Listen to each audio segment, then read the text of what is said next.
dari Wing Chun.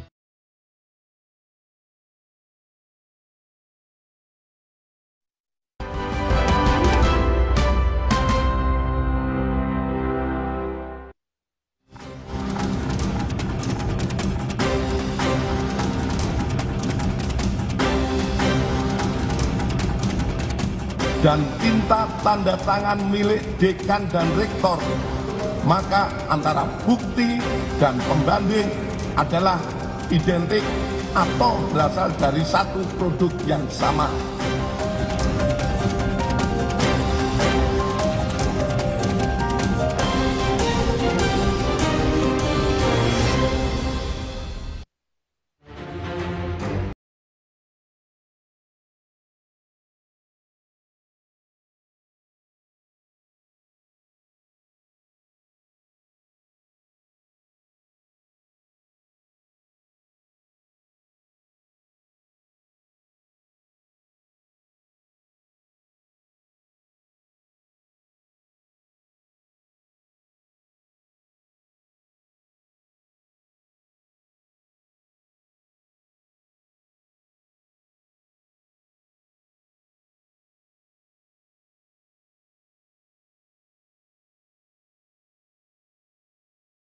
Gelar perkara khusus yang tadinya akan dilaksanakan pada hari ini, tanggal 3 Juli 2025, itu ditunda dan akan dilaksanakan pada tanggal 9 Juli 2025 bertempat di ruangan Karo Wasidik Reskrim Polri.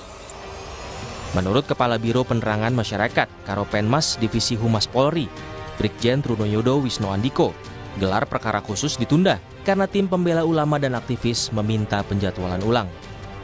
TPUA meminta ada pihak tertentu yang dilibatkan dalam gelar perkara khusus.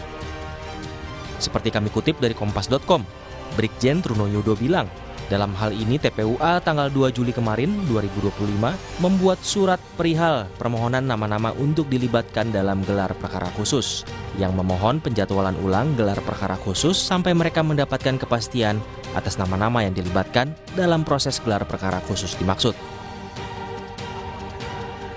TPUA bersikeras meminta agar sejumlah ahli independen dari pihaknya turut dihadirkan dalam gelar perkara khusus untuk menjaga transparansi penyelidikan. Namun menjadi catatan kami bahwa undangan itu hanya ditujukan kepada pribadi Saudara Egy Sujana. Pada permohonannya sudah jelas kami mengajukan permohonan, di situ ada Bang Rizal Fadila, ada Bang Azamkan, juga ada ahli-ahli yang kami harapkan ikut meneliti dokumen yang selama ini diperiksa oleh Bareskrim, yakni Dr. Roy Suryo dan Dr. Rismon Hasiholan. Termasuk kami-kami, karena itu dampaknya bisa kepada klien kami, tim hukum dari tim advokasi ini juga berkepentingan untuk bisa hadir untuk menjamin proses dan prosedur dalam gelar perkara khusus itu bersifat transparan, kredibel, dan akuntabel. Persoalan dugaan ijazah palsu Jokowi kini menyeret Roy Suryo CS ke ranah hukum karena mereka dianggap mencemarkan nama baik Presiden ke-7 RI Joko Widodo. Saudara RS terjadwal akan diambil keterangan dalam rangka klarifikasi di tahap penyelidikan itu hari ini. Saat ini penyelidik masih menunggu apakah hadir atau tidak. Kalau yang kemarin ada 4 saksi yang diundang. Kemarin itu saudara ES, kemudian K, kemudian DH, sama RF, itu kemarin. Itu tidak ada yang hadir. Gelar perkara khusus diinisiasi tim pembela ulama dan aktivis usai Bareskrim Polri mengumumkan hasil uji lapor ijazah Jokowi. Kala itu Bareskrim mengumumkan jika ijazah S1 Jokowi identik dan sekaligus menutup perkara ijazah karena tak ditemukan adanya unsur pidana. Tim Liputan Kompas TV.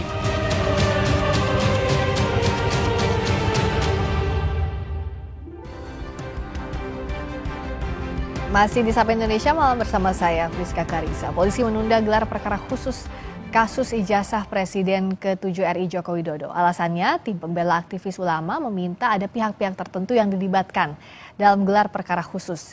Siapa saja nama-nama yang akan dilibatkan dan gelar perkara khusus ini kita bahas bersama dengan Rismon Sianipar, pihak yang meragukan keaslian ijazah Jokowi, dan juga sudah bergabung kuasa hukum Presiden ke-7 RI Joko Widodo, Rifai Kusuma Negara selaku terlapor. Selamat malam. Malam Mbak, Rifai. malam pemirsa. Juga Bang Rismon.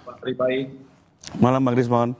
Selamat malam. Jadi kalau Bang Rismon ini akan ikut gelar perkara khusus atau gimana informasi dengan koordinasi kawan-kawan TPUA?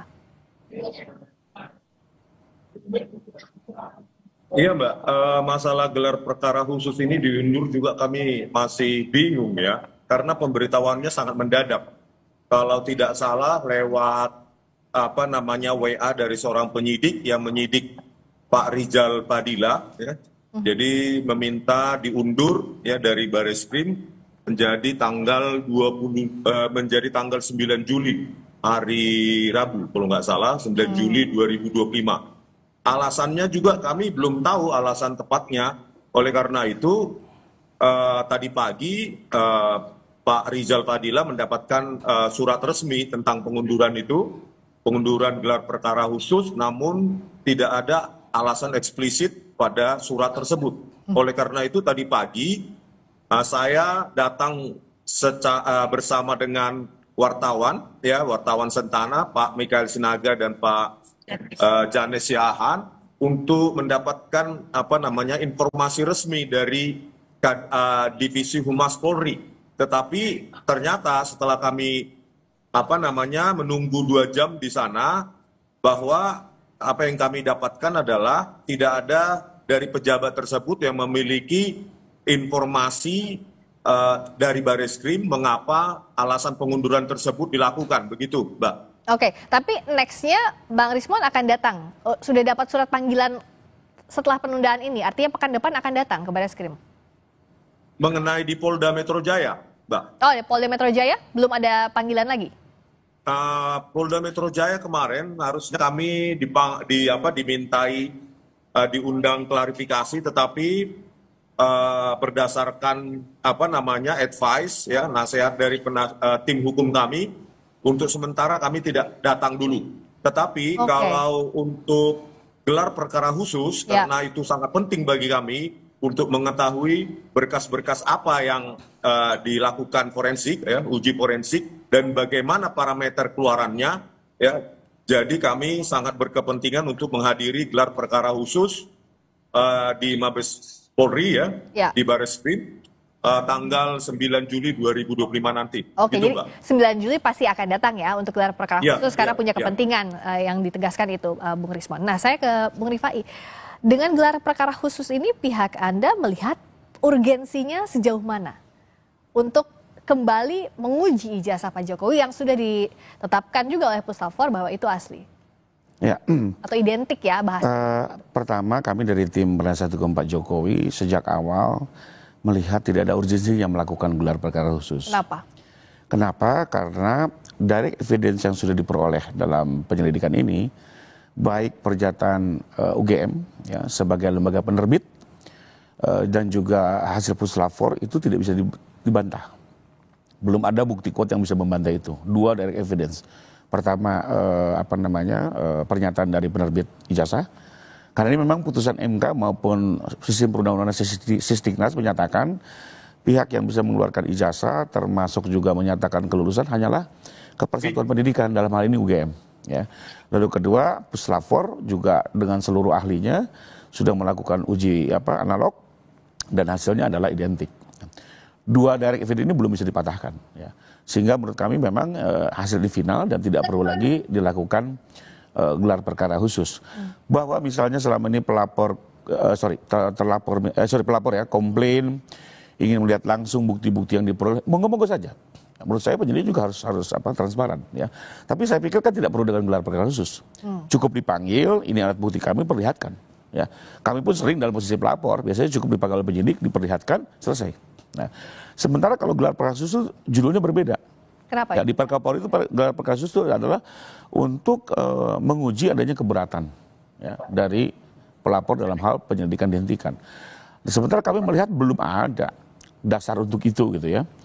Jadi apa yang dilakukan ini seolah-olah menurut saya di luar di luar tujuan yang sebenarnya menurut Kapolri ya. Apalagi kami agak kecewa karena awalnya kami juga sudah mendapatkan panggilan, tahu-tahu ditunda, Mbak. Dan ditundanya ini hanya gara-gara TPU ingin melibatkan pihak-pihak lain. Oke. Saya melihat kok begitu gitu ya. Padahal pihaknya udah siap untuk datang. Bukan soal itu, Mbak. Menurut saya kalau mau melibatkan pihak lain itu harus inisiatif dari penyidik. Bukan atas permintaan pelapor. Penegak hukum itu nggak bisa didikte oleh pelapor, Mbak. Kalau di seolah-olah sekarang kan didikte gitu ya. Oke. Minta dihadirkan ini, apalagi pihak-pihak lain itu sudah jelas, Mbak, di Kapolri dalam gelar perkara itu yang boleh hadir hanyalah pelapor dan terlapor. Tidak ada pihak lain. Oke. Sementara tadi saya dengar statement dari Karohumas akan mengikuti permintaan pelapor, mengundang DPR, mengundang Komnas HAM. Kami menghormati lembaga-lembaga itu. Tapi kalau bicara Kapolri, yang bisa hadir itu hanya pelapor dan terlapor. Termasuk dua ahli, mohon maaf nih Bang Rismon dan Bang Roy ya. Kami juga dalam pendapat kami menolak kehadiran mereka. Ya. Karena apa? Di dalam hukum acara pidana, kita rujukannya harus hukum, ya, karena proses hukum. Tidak pernah dikenal adanya ahli yang dihadirkan oleh pelapor. Pelapor itu hanya dua. Saksi ahli itu hanya dua. Saksi ahli yang diajukan oleh penyidik, kedua saksi ahli yang diajukan oleh tersangka. Baik. Nah, saya tanyakan ke Bung Risman, ada keberatan dari pihaknya Bung Rifai kalau dihadirkan pihak lain ahli dalam proses ini? Iya, tentu ya pihak dari Pak Jokowi memiliki keberatannya sendiri ya, tetapi kami tidak ya. Karena begini, ya dari banyak fakta yang kami temukan di lapangan mengenai bantahan dari Pak Kasmujo, dari mulut Pak Kasmujo sendiri membantah bahwa beliau bukan pembimbing skripsi maupun pembimbing akademik. Jadi pertanyaannya, seseorang lulus itu dibimbing secara akademik itu kan sebuah keharusan. Jadi siapakah yang membimbing secara akademik itu Pak Joko Widodo? Nah ini juga belum terjawab apakah ada dokumen tersebut dipegang oleh Bareskrim. Kemudian nilai-nilai MKDU, mata kuliah dasar umum seperti statistik, fisika, matematika, itu nilainya D dari transkrip nilai yang ditampilkan oleh Bareskrim. Kalau di UGM ya nilai-nilai MKDU itu nilai D, maka dia hanya dimungkinkan untuk disuruh mengulang oleh dosen pembimbing akademiknya atau memang drop out. Kemudian kejanggalan lain adalah di mana Pak Jokowi itu terdaftar sejak awal dengan tingkat studi SM atau sarjana muda. Bagaimana mungkin Pak Jokowi bisa mendapatkan gelar sarjana penuh dari Kehutanan UGM? Harusnya kan jenjang sarjana muda dulu, BSc ya, dapat sertifikat atau ijazah sarjana muda dengan gelar BSc baru melanjutkan ke sarjana penuh. Hal-hal seperti ini banyak sekali. Belum juga nanti tentang bagaimana keterangan Dirtipidum yang menjelaskan bahwa tidak ada proses forensik ketika menyimpulkan bahwa lembar pengesahan skripsi Pak Joko Widodo itu produk dari handpress atau letterpress hanya dengan diraba, dengan cekungan. Dan ketika saya datang ke Fakultas Kehutanan UGM, kejanggalan lain juga kami terima, kami dapatkan di mana skripsi tahun 1985 sampai awal 90-an sebelum versi Windows 31 itu rilis ya, itu tidak ada di perpustakaan Fakultas Kehutanan UGM gitu loh. Katanya diamankan oleh dekanat atau rektorat atau Bareskrim, kami tidak tahu. Jadi skripsi itu sebagai bahan perbandingan yang seharusnya itu ada. Kalau disita kan paling 10 skripsi. Ini ada ratusan. Anggap saja 60 skripsi yang lulus tahun 85 sampai 90, itu 6 sampai 7 tahun. Itu ada 400 sampai 500 skripsi. Kemana itu? Supaya kita bisa bandingkan teknologi ya yang dipakai pada lembar-lembar pengesahan skripsi pada zaman itu, di era itu. Yang kami analisa, ya kalau tidak menggunakan mesin ketik manual, ya mesin ketik elektrik, atau yang menggunakan komputer IBM XT dengan teknologi printer yang masih dot matrix. Hal-hal seperti ini, ya kejanggalan ini, ya menuntut kami untuk supaya Bareskrim menggelar perkara khusus kalau bisa dihadirkan oleh banyak ahli, independen maupun kedua belah pihak, dan kemudian ya diliput oleh media. Oke, jadi dasarnya ada kejanggalan-kejanggalan tadi ya, termasuk transkrip, skripsi, lalu soal pembimbing. Bung Rifai, bisakah dibuktikan sebaliknya, ataukah perlu dibuktikan sebaliknya? Jadi begini ya, ini harus dibedakan Mbak antara ijazah palsu dengan ijazah yang seolah-olah diterbitkan tidak memenuhi persyaratan. Ini dua hal yang berbeda. Kalau palsu, ijazah itu tidak pernah diterbitkan atau dipalsukan, dibuat secara palsu. Tapi kalau ini yang dipersoalkan seolah-olah di ijazah asli, tapi seolah-olah persyaratannya tidak memenuhi. Desa KKN, skripsi, ya itu semua. Pertama itu semua juga masih perlu diuji kebenarannya. Tapi kedua, kalaupun itu mau dipersoalkan, itu bukan ranah pidana. Itu diujinya peradilan tun. Apakah keputusan ini dikeluarkan secara tepat setelah memenuhi segala persyaratan? Itu ranah peradilan tun, bukan pidana. Kalau kepalsuan baru pidana. Nah, saya mau tambahkan sedikit. Kenapa kami menolak Pak Roy dan Pak Rismon? Pertama, kami melihat ya mereka ini tidak memiliki, ini hukum acara.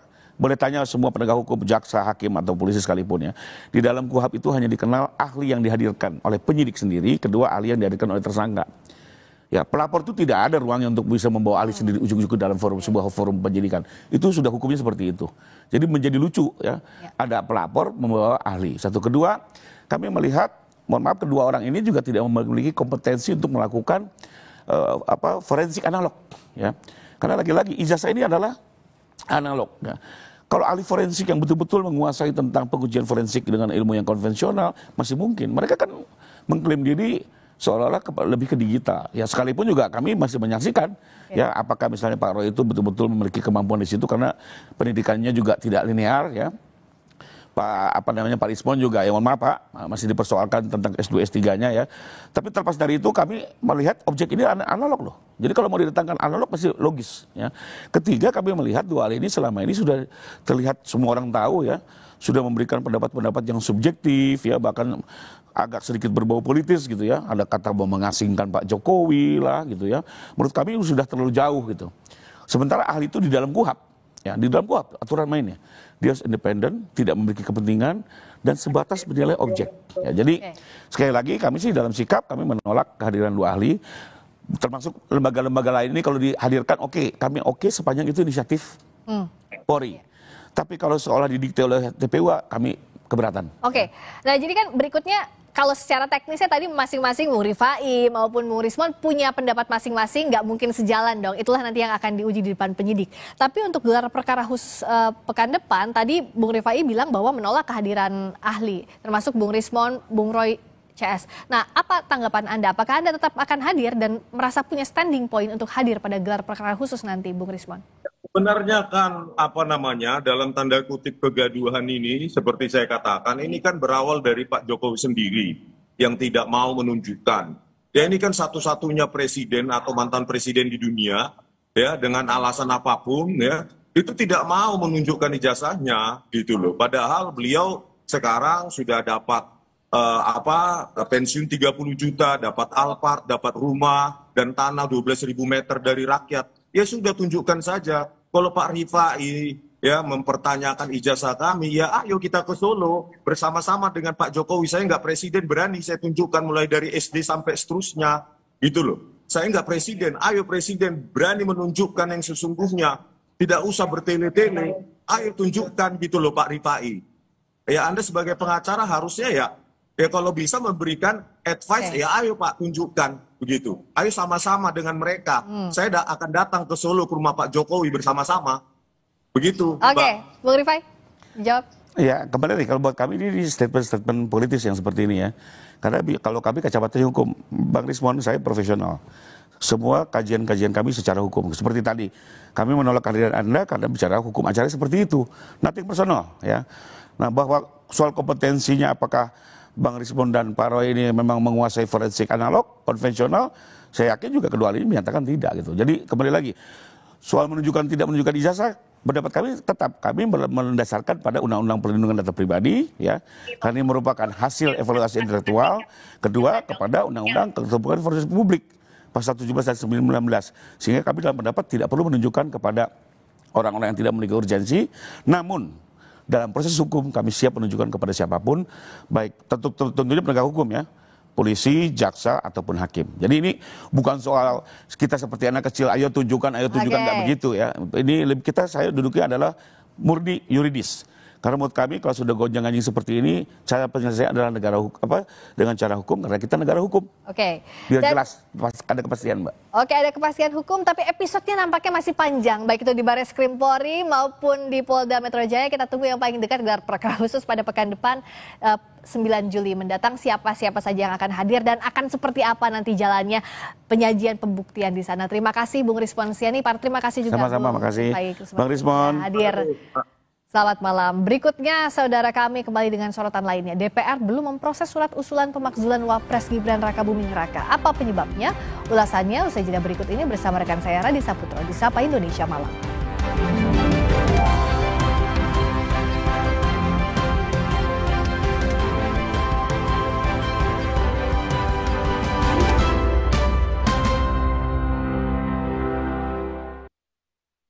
Viva, hadiah miliaran.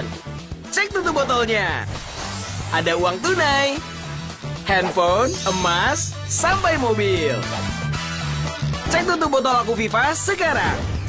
Dari Wingsuit, Aku Viva.